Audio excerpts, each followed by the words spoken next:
Il y a 2 ans, Bassirou Diomaye Faye et Ousmane Sonko formaient le duo le plus puissant du Sénégal.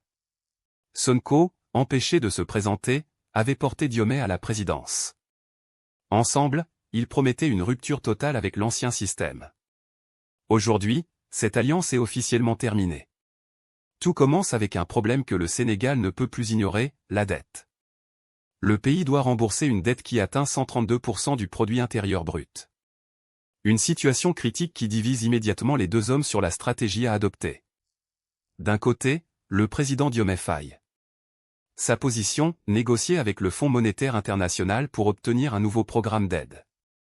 Une approche pragmatique, mais que certains jugent trop proche des anciennes pratiques que Pastef dénonçait pendant la campagne. De l'autre côté, Ousmane Sonko, Premier ministre. Lui défend une ligne souverainiste. Pas question, selon lui, de remettre le sort économique du Sénégal entre les mains d'institutions extérieures. Pour Sonko, c'est une question de principe, la même qui a porté Pastef au pouvoir. Pendant des mois, les tensions montent en coulisses. Puis, le 7 décembre, lors de la journée des martyrs, Sonko admet publiquement ses divergences avec le président. Le duo qui semblait inséparable commence à se fissurer aux yeux de tout le pays. La rupture devient inévitable. Le 22 mai 2026, coup de tonnerre, le président Diomaye Faye limoge Ousmane Sonko de son poste de Premier ministre. 2 ans d'alliance, terminés en une décision. 3 jours plus tard, Amadou Alaminoulo est installé comme nouveau Premier ministre. Un économiste, loin du profil de rupture que représentait Sonko. Un signal clair envoyé par Diomaye, le pays change de cap. Mais Sonko ne compte pas disparaître. Il retourne à la base, au parti qu'il a fondé. Lors du tout premier congrès du PASTEF, il est réélu à la tête du mouvement.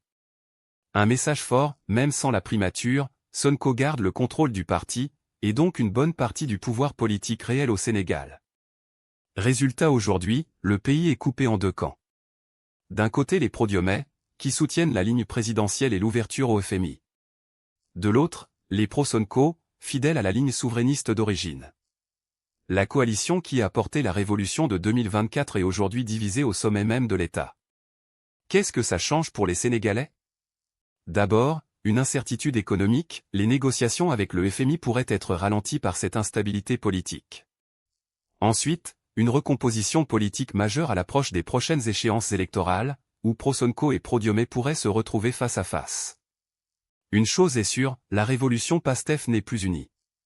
Et la question que tout le monde se pose maintenant, c'est, qui, de Diomaye ou de Sonko, sortira vainqueur de cette bataille pour le contrôle du Sénégal?